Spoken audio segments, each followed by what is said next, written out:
On sky media परिवार नाल जुड़े हुए बहुत ही सत्कारयोग पंजाबी भरावो और दर्शकों ते श्रोतिओ, ਅੱਜ बड़ा खुशी का मुकाम ਹੁੰਦਾ ਜਦੋਂ ਸਾਡੇ ਵਿੱਚ ਕੋਈ ਧੀ ਪ੍ਰਾਪਤੀ ਕਰਕੇ ਆਉਂਦੀ ਆ।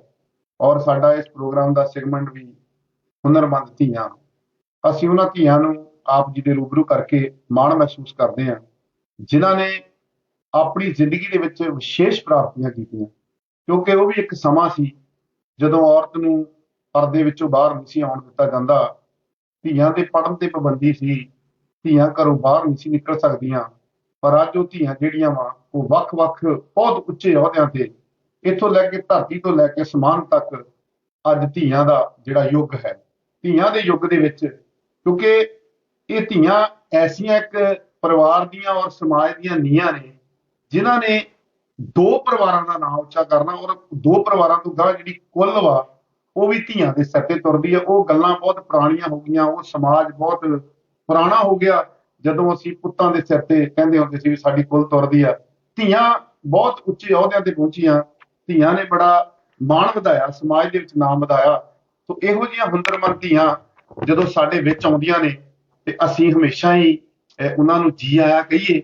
ਸੋ ਏਦਾਂ ਦੀ ਇੱਕ ਧੀ, ਕਪੂਰਥਲੇ ਦੀ ਧੀ, ਔਰ ਮੈਂ ਪੇਕਿਆਂ ਦਾ ਜ਼ਿਕਰ ਬਾਅਦ ਚ ਕਰਾਂਗਾ ਕਿਉਂਕਿ ਹੁਣ ਇਹਨਾਂ ਦਾ ਪਰਿਵਾਰ ਜਿਹੜਾ ਕਪੂਰਥਲੇ ਵਿੱਚ ਵਸ ਰਿਹਾ। ਔਰ ਇਹ ਧੀ ਨੇ ਬੜਾ ਉੱਚਾ ਨਾਮ, ਜਦੋਂ ਅਸੀਂ ਆਮ ਤੌਰ ਤੇ ਕਹਿੰਦੇ ਨਾ ਕਈ ਵਾਰੀ ਪੰਜਾਬੀ ਚ ਕਹਾਵਤ ਕਹਿੰਦੇ ਉਹਦੇ ਵਿੱਚ ਤੂੰ ਫਲਾਣਿਆ ਜੱਜ ਲੱਗਿਆ। ਸੋ ਇਹ ਧੀ ਜਿਹੜੀ ਆ ਉਹ ਜੱਜ ਬਣ ਕੇ ਅੱਜ ਸਾਡੇ ਸਾਹਮਣੇ ਬੈਠੀ ਆ। ਔਰ ਉਹ ਜੱਜ ਜਿਹਨੇ ਬਹੁਤ ਵੱਡਾ ਪ੍ਰਸ਼ਾਸਨਿਕ ਅਹੁਦਾ ਪ੍ਰਾਪਤ ਕੀਤਾ। ਸੋ ਉਸ ਧੀ ਅੰਕਿਤਾ ਗਰਗ ਨੂੰ ਅਸੀਂ ਆਪਣੇ ਸਟੂਡੀਓ ਵਿੱਚ ਆਉਣ ਤੇ ਔਨ ਸਕਾਈ ਮੀਡੀਆ ਪਰਿਵਾਰ ਵੱਲੋਂ ਬਹੁਤ-ਬਹੁਤ ਜੀ ਆਇਆਂ ਆਖਦੇ ਹਾਂ। ਮੈਡਮ ਤੁਹਾਡਾ ਬਹੁਤ-ਬਹੁਤ ਸ਼ੁਕਰੀਆ, ਕਿਉਂਕਿ ਜਦੋਂ ਕੋਈ ਪ੍ਰਾਪਤੀ ਹੁੰਦੀ ਆ ਤੇ ਉਦੋਂ ਮੀਡੀਆ ਇੱਕਦਮ ਬਹੁਤ ਬੜਾ ਜ਼ਿਕਰ ਕਰਦਾ ਵਾ। ਔਰ ਮੈਨੂੰ ਵੀ ਲੱਗਦਾ ਕਿ ਤੁਹਾਡੇ ਰੁਝੇਵੇਂ ਹੁਣ ਜ਼ਿਆਦਾ ਵੱਧ ਜਾਣਗੇ। ਸੋ ਇਸ ਕਰਕੇ ਤੁਸੀਂ ਸਾਡੇ ਪਰਿਵਾਰ ਦੇ ਵਿੱਚ ਆਏ ਹੋ, ਇੱਕ ਪਰਿਵਾਰਕ ਜੀ ਵਜੋਂ ਆਏ ਹੋ। ਅਸੀਂ ਤੁਹਾਡਾ ਧੰਨਵਾਦ ਕਰਦੇ ਹਾਂ ਔਰ ਸ਼ੁਕਰੀਆ ਅਦਾ ਕਰਦੇ ਹਾਂ। Thank you, thank you. ਤੇ ਮੈਂ ਜਿਹੜਾ ਸਫ਼ਰ ਆ ਤੁਹਾਡਾ ਉਹ ਹੁਣ ਤੋਂ ਹੀ ਸ਼ੁਰੂ ਕਰਦਾ ਵਾਂ, ਕਿਉਂਕਿ ਆਮ ਤੌਰ ਤੇ ਅਸੀਂ ਪਰੰਪਰਕ ਤੌਰ ਤੇ ਪੁੱਛਦੇ ਨੇ ਵੀ ਤੁਹਾਡਾ ਜਨਮ ਕਿੱਥੇ ਹੋਇਆ ਦਾ।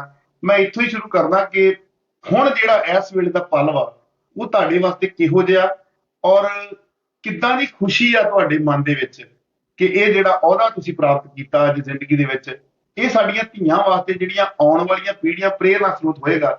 ਇਹ ਮੈਂ ਇਸ ਕਰਕੇ ਵੀ ਪੁੱਛ ਰਿਹਾ ਕਿਉਂਕਿ ਅਸੀਂ ਇੱਕ ਨਵੀਂ ਲੀਡ ਹੋਈ ਆ ਕਪੂਰਥਲੇ ਦੇ ਵਿੱਚ। ਮੈਨੂੰ ਜਾਪਦਾ ਵਾ ਕਿ ਕਪੂਰਥਲੇ ਵਿੱਚ ਇੱਕ ਪਹਿਲੀ ਧੀ ਆ, ਪਹਿਲੀ ਨੂੰਹ ਆ ਜਿਹੜੀ ਏਡੇ ਵੱਡੇ ਪ੍ਰਸ਼ਾਸਨਿਕ ਅਹੁਦੇ ਦੇ ਉੱਪਰ ਪਹੁੰਚੀ ਆ। ਸੋ ਤੁਸੀਂ ਆਪਣੇ ਥੋੜੇ ਜਿਹੇ ਇਹਨਾਂ ਪਲਾਂ ਨੂੰ ਸਾਡੇ ਨਾਲ ਸਾਂਝਾ ਕਰਨ ਦਾ ਯਤਨ ਕਰੋ। हाँ जी, जरूर जी। जब रिजल्ट आया था मेरा तो मैंने अपना रिजल्ट देखा। फिर मेरे को एकदम से, मैं मायके में थी अपनी, तो मैंने फिर एकदम से मम्मा को यहाँ पे फोन किया कपूरथला कि मम्मा मेरा रिजल्ट आ गया। उस टाइम ठीक है मैं खुश थी, बट मेरे को लगता है मेरे से ज्यादा खुशी मेरे घर वालों को थी। वो बहुत इमोशनल भी हो गए, डांस भी कर रहे थे। मेरे को ये चीज को अब्सॉर्ब करने में बहुत टाइम लगा कि हाँ मैंने कोई उपलब्धि हासिल की है।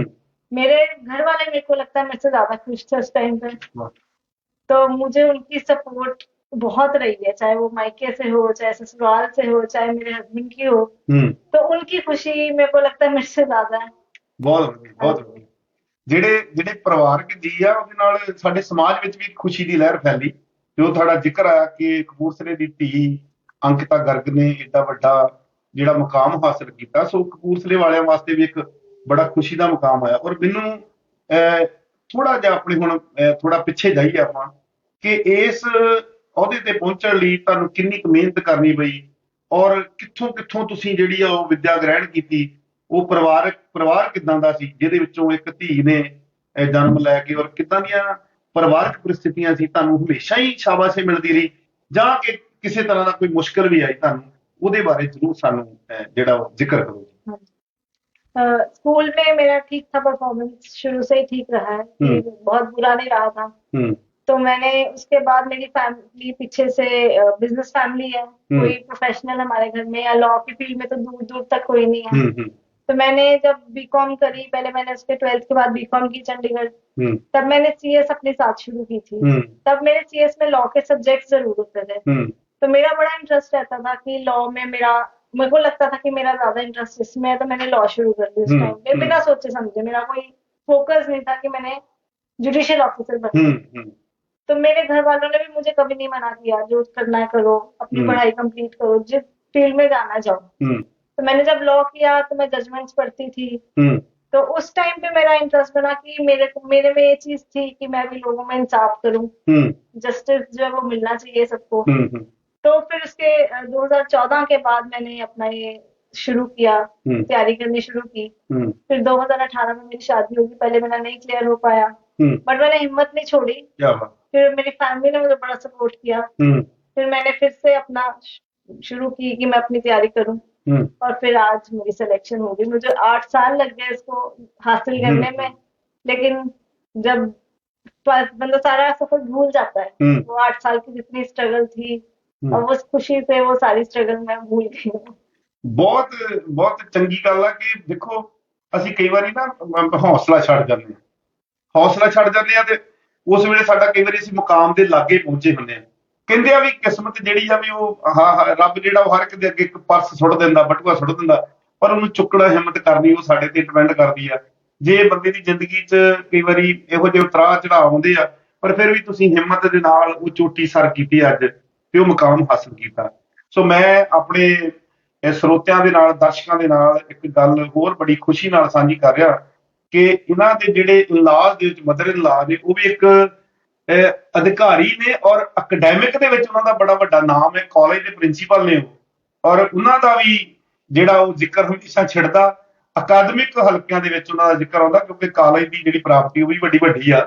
ਸੋ ਮੈਂ ਹੁਣ ਸਹੁਰਿਆਂ ਵਾਲੇ ਪਾਸੇ ਵੀ ਥੋੜਾ ਆਵਾਂ ਕਿ ਜਦੋਂ ਇੱਕ ਬੱਚੀ ਸ਼ਾਦੀ ਕਰਕੇ ਨਵੇਂ ਪਰਿਵਾਰ 'ਚ ਆਉਂਦੀ ਆ ਤੇ ਇੱਕ ਨਵੀਂ ਜ਼ਿੰਦਗੀ ਦੀ ਸ਼ੁਰੂਆਤ ਹੁੰਦੀ ਆ, ਜਦੋਂ ਤੁਸੀਂ ਇੱਥੇ ਆਣ ਕੇ ਤੁਹਾਡੀਆਂ ਇਹ ਗਤੀਵਿਧੀਆਂ ਜਿਹੜੀਆਂ ਸ਼ੁਰੂ ਹੋਈਆਂ ਕਿ ਤੁਹਾਡੇ ਮਨ ਦੇ ਵਿੱਚ ਇੱਛਾ ਸੀ ਮੈਂ ਅੱਗੇ ਵਧਾਂ, ਸੋ ਸਹੁਰਾ ਪਰਿਵਾਰ ਵੱਲੋਂ, ਕਿਉਂਕਿ ਪੜ੍ਹਿਆ ਲਿਖਿਆ ਇੱਕ ਪਰਿਵਾਰ ਸੀਗਾ, ਉਹਦੇ ਵੱਲੋਂ ਕਿੰਨਾ ਕੁ ਸਹਿਯੋਗ ਮਿਲਿਆ ਫਿਰ ਤੁਹਾਨੂੰ? ਜਿੱਦਾਂ ਹੁਣ ਸਮਾਂ ਕੱਢਣਾ ਕਈ ਵਾਰੀ ਔਖਾ ਹੋ ਜਾਂਦਾ ਵਾ, ਤੋ ਉਹਦੇ ਵੱਲੋਂ ਕਿੰਨਾ ਕੁ ਤੁਹਾਡੇ ਲਈ ਜਿਹੜਾ ਸੀ ਉਹ ਸਮੇਂ ਦੀ ਜਿਹੜੀ ਉਹ ਕੀਤੀ ਗਈ ਵਿਵਸਥਾ? जब मेरी शादी हुई थी उसके हफ्ते बाद ही मैंने अपनी तैयारी शुरू कर दी थी। मैंने जलंधर में एक इंस्टीट्यूट ज्वाइन किया था। उसमें मैंने पापा से, अपने फादर इन लॉ से पूछा कि मैं कर लूं कि मैं नहीं करूं। उन्होंने मुझे कहा कि अगर आपका मन है तो जरूर करो। तो मेरे ऊपर ना मेरे पास कोई प्रेशर था इस चीज का कि घर का काम करना है। मम्मा ने भी कभी नहीं डाला, कोई मेरी सिस्टर इन लॉ उन्होंने भी कभी इस चीज पे वो नहीं किया। मेरे को हर चीज से सपोर्ट किया। टचवुड इस चीज में बहुत लकी रही हूँ कि कभी किसी 4.5 साल हो गए मेरी शादी को, मुझे नहीं लगता मेरे ऊपर कोई ऐसी फैमिली रिस्पॉन्सिबिलिटी थी कि नहीं ये पढ़ाई छोड़ के तो ये चीज देखनी है। तो अगर ये सपोर्ट ना होती तो शायद हो सकता है मेरा ना हो पाता। तो मुझे पूरी सपोर्ट रही है, मेरे हस्बैंड की भी मुझे पूरी सपोर्ट रही है, मुझे सारे परिवार की मुझे सपोर्ट रही है इस चीज में। सबका ये सपना मेरा नहीं था, ये सपना सबका ही था कि मैं इसको पूरा करूँ सफर को। ਸੋ ਆਉਣ ਵਾਲੀਆਂ ਧੀਆਂ ਵਾਸਤੇ ਵੀ ਤੁਸੀਂ ਮਿਹਨਤ ਕਿੰਨੀ ਕਰਨੀ ਪਈ? ਜਿੱਦਾਂ ਹੁਣ ਕੋਈ ਬੱਚਾ ਪੜ੍ਹਦਾ ਵਾ, ਅਸੀਂ ਉਹਨੂੰ ਕਹਿੰਦੇ ਤੂੰ 16 ਘੰਟੇ ਪੜ੍ਹ, ਤੂੰ 18 ਘੰਟੇ ਪੜ੍ਹ, ਕੋਈ 2 ਘੰਟੇ ਪੜ੍ਹਦਾ ਵਾ, ਤੁਸੀਂ ਕਿੰਨਾ ਚਿਰ ਆਪਣੀ ਸਟੱਡੀ ਨੂੰ ਦਿੰਦੇ ਰਹੇ ਆ ਇਸ ਤਿਆਰੀ ਵਾਸਤੇ? ਔਰ ਕਿਉਂਕਿ ਮੈਂ ਵੀ ਜਦੋਂ ਅਸੀਂ ਯੂਨੀਵਰਸਿਟੀਆਂ 'ਚ ਦੇਖਦੇ ਹਾਂ ਤਾਂ ਉੱਥੇ ਵੀ ਜੋ ਬਹੁਤ ਸਾਰੇ ਸਟੂਡੈਂਟ ਹੁੰਦੇ ਜਿਹੜੇ ਇਸ ਪਾਸੇ ਆਉਣ ਲਈ ਆਉਂਦੇ ਨੇ ਔਰ ਬਹੁਤ ਮਿਹਨਤ ਕਰਦੇ ਨੇ, ਤੇ ਤੁਸੀਂ ਕਿੰਨੀ ਕੁ ਮਿਹਨਤ ਕੀਤੀ ਜਿਹੜਾ ਤੁਸੀਂ ਦਾ ਇੰਸਟੀਚਿਊਟ ਜੁਆਇਨ ਕੀਤਾ, ਜਾਂ ਘਰ ਦੇ ਵਿੱਚ ਕਿੰਨਾ ਕੁ ਸਮਾਂ ਪੜ੍ਹਦੇ ਰਹੇ ਹੋ, ਔਰ ਉਹਦੇ ਲਈ ਸਮਾਂ ਫਿਰ ਕੱਢਣਾ ਜਿਹੜਾ ਉਹ ਵੀ ਕੋਈ ਪਰਿਵਾਰ ਲਈ ਵੀ ਸਮਾਂ ਕੱਢਣਾ, ਫਿਰ ਆਪਣੇ ਵਾਸਤੇ ਵੀ ਸਮਾਂ ਕੱਢਣਾ और अपनी पढ़ाई वास्ते भी समा करना, कितना समा तुसी दिंदे रहे हो? जैसे हम कोचिंग से मैं आती थी, दोपहर को आती थी, आके लंच वगैरह करके हम मैं अपने रूम में चली जाती थी। मेरे हस्बैंड भी मेरे साथ मेरी तैयारी कर रहे थे, वो भी। तो हम मोस्ट ऑफ द टाइम पढ़ाई में ही ज्यादा रहते थे, ज्यादा हम रात को पढ़ते थे। तो 6 से 8 घंटे रोज की वो होती थी। लेकिन हाँ, जब पेपर आता था तब हम सारी रात लग के भी हमने कंप्लीट करना, अपना सिलेबस खत्म करना है। तो इस चीज में ये था कि हमें ये होता था कि हम कुछ छोड़ के ना जाए, कि कल को ये ना हो कि वहां क्वेश्चन कुछ आ गया हमें आता नहीं है। तो तैयारी हमने पूरी इस चीज की थी। ठीक है, टाइम लग गया, लेकिन हम फाइनली हो गई। मतलब थॉरोली पढ़ना जरूरी है। मैं किसी लिए भी आखा कि कोई भी ये study is not a cup of T, भी इनू पीता नहीं जा सकता। ये ते बड़ी तपस्या। बाकी अपने पे विश्वास बहुत जरूरी है। अपने पे विश्वास जरूर होना चाहिए कि हम ये चीज कर सकते हैं। बीच में मेरे को भी लगता था मैं नहीं कर सकती, फिर मुझे मेरे हस्बैंड ने बहुत पुश करना, मैं कई बार मैंने सोचा भी मैं छोड़ दूं कि मैं नहीं कर सकती, अब नहीं हो रहा तो नहीं, छोड़ दूं छोड़ दूं। बट ये सपोर्ट मुझे रही है पीछे से, मोटिवेशन मुझे सबकी रही है कि हाँ ये कर सकती है, तू कर सकती है। बस यही एक पुशिंग फैक्टर था कि मैं आगे इसको कंटिन्यू ਅਸਲੀ ਅਸਲੀ ਗੱਲ ਇਹ ਵਾ ਕਿ ਤੁਹਾਨੂੰ ਪਿੱਛੋਂ ਬੜੀ ਸਪੋਰਟ ਆ, ਫਿਰ ਤੁਸੀਂ ਕਈ ਵਾਰੀ ਤੁਹਾਡਾ ਹੌਸਲਾ ਡਿੱਗਣ ਦੀ ਕੋਸ਼ਿਸ਼ ਕਰਦਾ, ਫਿਰ ਨਾਲ ਵਾਲੇ ਪੁਸ਼ ਕਰਦੇ ਨੇ। ਸੋ ਇਹ ਇੱਕ ਬਹੁਤ ਵੱਡੀ ਸਾਡੇ ਸਮਾਜ ਵਾਸਤੇ ਬੜੀ ਵੱਡੀ ਪ੍ਰਾਪਤੀ ਹੈ, ਕਿਉਂਕਿ ਸੋਸ਼ਲ ਤੌਰ ਤੇ ਜਦੋਂ ਅਸੀਂ ਵਿਚਰਦੇ ਹਾਂ ਤਾਂ ਉਦੋਂ ਇਹ ਗੱਲਾਂ ਬੜੀਆਂ ਕਾਊਂਟ ਕਰਦੀਆਂ। ਬੇਸ਼ੱਕ ਆਪਾਂ ਇਹ ਗੱਲਾਂ ਹਵਾ 'ਚ ਉਡਾ ਦਿੰਦੇ ਕਈ ਵਾਰੀ, ਪਰ ਇਹ ਪਰਿਵਾਰ ਦਾ ਹਰ ਇੱਕ ਜੀਅ ਜਿਹੜਾ ਤੁਹਾਨੂੰ ਸਪੋਰਟ ਕਰ ਰਿਹਾ, ਹਰ ਹਰ ਹਰ ਹਰ ਪਾਸਿਓਂ ਤੁਹਾਨੂੰ ਸਪੋਰਟ ਮਿਲ ਰਹੀ ਹੈ। ਕਿਤਾਬਾਂ ਤੁਹਾਡੀਆਂ ਸਪੋਰਟ ਕਰ ਰਹੀਆਂ, ਤੁਹਾਡਾ ਸਮਾਂ ਤੁਹਾਨੂੰ ਸਪੋਰਟ ਕਰ ਰਿਹਾ, ਇਹ ਚੀਜ਼ ਬਹੁਤ ਵੱਡੀ ਆ। ਫਿਰ ਅੱਜ ਜਦੋਂ ਅਸੀਂ ਇਸ ਸਿਸਟਮ ਨੂੰ ਦੇਖਦੇ ਹਾਂ ਜੀ, ਮੈਡਮ ਅੰਕਿਤਾ ਜੀ, ਜਦੋਂ ਇਹ ਸਿਸਟਮ ਦੇਖਦੇ ਹਾਂ ਤੇ ਸਿਸਟਮ ਦੇ ਵਿੱਚ ਖਾਮੀਆਂ ਬਹੁਤ ਨਜ਼ਰ ਆਉਂਦੀਆਂ। ਇਹ ਖਾਮੀਆਂ ਕਿਵੇਂ ਇਹਨੂੰ ਫੇਸ ਕਰੋਗੇ? ਕਿਉਂਕਿ ਆਉਣ ਵਾਲਾ ਸਮਾਂ ਮੈਨੂੰ ਲੱਗਦਾ ਕਿ ਹੋਰ ਚੁਣੌਤੀਆਂ ਭਰਿਆ ਹੋਵੇਗਾ, ਕਿਉਂਕਿ ਸਾਡਾ ਸਿਸਟਮ ਇਦਾਂ ਦਾ ਹੋ ਚੁੱਕਾ, ਪ੍ਰਬੰਧ ਜਿਹੜਾ ਇਦਾਂ ਦਾ ਹੋ ਚੁੱਕਾ ਵਾ, ਜਿਹਦੇ ਵਿੱਚ ਤੁਸੀਂ ਹੁਣ ਜਾਣਾ ਤੇ ਉਹਦੇ ਵਿੱਚ ਬੜਾ ਕੁਛ ਸਾਹਮਣੇ ਆਏਗਾ। ਫਿਰ ਇੱਕ ਆਤਮ ਵਿਸ਼ਵਾਸ ਤੁਹਾਡਾ ਬਹੁਤ ਜ਼ਿਆਦਾ ਵਾ, ਤੇ ਉਹਨੂੰ ਸੁਧਾਰਨ ਵਾਸਤੇ ਤੁਸੀਂ ਕਿੱਦਾਂ ਦਾ ਆਪਣਾ ਵਿਲ ਪਾਵਰ ਕਿੱਦਾਂ ਦੀ ਤੁਹਾਡੀ ਹੋਏਗੀ, ਕਿੱਦਾਂ ਦੇ ਫੈਸਲੇ ਤੁਹਾਡੇ ਹੋਣਗੇ। ਆਮ ਤੌਰ ਤੇ ਕਈ ਵਾਰੀ ਤੇ ਅਸੀਂ ਕਹਿੰਦੇ ਵੀ ਪਾਤਰ ਸਾਹਿਬ ਦਾ ਇੱਕ ਸ਼ੇਰ ਆ ਕਿ ਇਸ ਅਦਾਲਤ 'ਚ ਬੰਦੇ ਬਿਰਖ ਹੋ ਗਏ, ਫੈਸਲੇ ਸੁਣਦਿਆਂ ਸੁੱਕ ਗਏ, ਆਖੋ ਇਹਨਾਂ ਨੂੰ ਜਿਹੜੇ ਘਰੀ ਜਾਣ ਹੁਣ, ਇਹ ਕਦੋਂ ਤੀਕ ਇੱਥੇ ਖੜੇ ਰਹਿਣਗੇ। ਸੋ ਕਈ ਵਾਰੀ ਤੇ ਬੰਦਾ ਜਾਣ ਤੋਂ ਹੀ ਡਰਦਾ ਵਾ, ਤੇ ਤੁਹਾਡੇ ਵਰਗੇ ਪ੍ਰਸ਼ਾਸਨਿਕ ਅਧਿਕਾਰੀ ਜਦੋਂ ਬੈਠੇ ਹੋਣਗੇ ਤੇ ਮੈਨੂੰ ਲੱਗਦਾ ਵੀ ਬੰਦਾ ਘਬਰਾਊਗਾ ਨਹੀਂ ਨਿਆਂ ਲੈਣ ਤੋਂ। ਸੋ ਤੁਸੀਂ ਥੋੜਾ ਜਿਹਾ ਇਹਦੇ ਬਾਰੇ 'ਚ ਵੀ ਕਿ ਕਿੱਦਾਂ ਦਾ ਮਾਹੌਲ ਹੋਏਗਾ ਜਦੋਂ ਤੁਹਾਡੇ ਦਫ਼ਤਰ 'ਚ ਕੋਈ ਆਏਗਾ। मेरी तो कोशिश ये होगी कि मेरी कोर्ट में कोई आता है तो इंसाफ लिए बिना ना जाए, चाहे वो देर सवेर, मैं जरूर उस चीज को करूंगी, क्योंकि तारीख देना भी जज के हाथ में होता है। बिल्कुल। तो मैं जरूर कोशिश करूंगी कि अगर कोई आ रहा है, कोई मजबूरी में ही कोर्ट में आता है, ऐसे तो कोई आता नहीं, बिल्कुल कि मैं उसको पूरा इंसाफ दे पाऊं, मेरी कोशिश यही रहेगी। सो ਇਹ ਇੱਕ ਧੀਆਂ ਦੀ ਪ੍ਰਾਪਤੀ ਆ, ਇਹ ਇਕੱਲੀ ਇੱਕ ਅੰਕਿਤਾ ਗਰਗ ਜੱਜ ਨਹੀਂ ਬਣੀ, ਬਹੁਤ ਸਾਰੀਆਂ ਧੀਆਂ ਬਣੀਆਂ, ਕਿਉਂਕਿ ਆਲਾ ਦੁਆਲਾ ਦੇਖ ਰਿਹਾ ਸਾਡਾ ਹੁਣ ਜਿਹੜਾ ਮੀਡੀਆ ਦੇ ਥਰੂ ਅਸੀਂ ਲੋਕਾਂ ਤੱਕ ਜਾ ਰਹੇ ਹਾਂ। ਔਰ ਕਪੂਰਥਲੇ ਦੀਆਂ ਬੜੀਆਂ ਧੀਆਂ ਦੇ ਮਨ 'ਚ ਤੁਹਾਨੂੰ ਦੇਖ ਕੇ ਸਾਡਾ ਮਕਸਦ ਹੀ ਇਹ ਹੁੰਦਾ ਕਿ ਇੱਕ ਧੀ ਜੇ ਹੁਨਰਮੰਦ ਆ ਤੇ ਬਹੁਤ ਸਾਰੀਆਂ ਧੀਆਂ ਪੈਦਾ ਕਰੇਗੀ।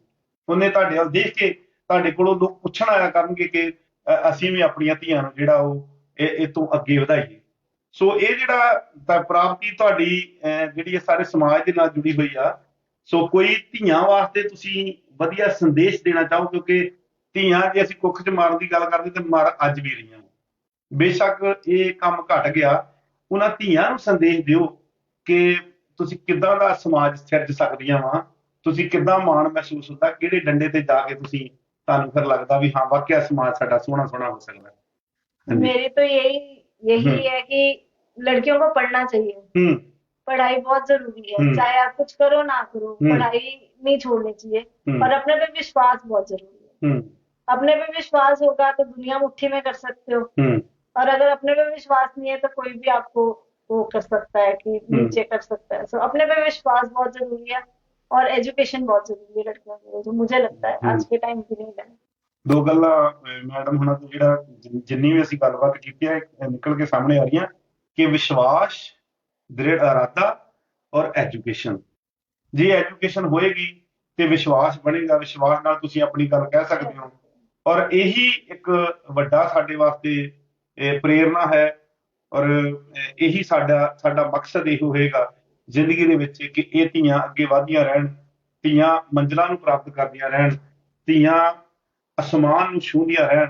ਸੋ ਅੱਜ ਸਾਡੇ ਸਾਹਮਣੇ ਜਿਹੜੇ ਅੰਕਿਤਾ ਗਰਗ ਜੀ ਨੇ, ਉਹਨਾਂ ਨੇ ਇੱਕ ਇਤਿਹਾਸ ਸਿਰਜਿਆ ਕਪੂਰਥਲੇ ਵਾਸਤੇ, ਔਰ ਕਪੂਰਥਲੇ ਲਈ ਇੱਕ ਮਾਣ ਜਿਹੜਾ ਬਣਿਆ ਵਾ।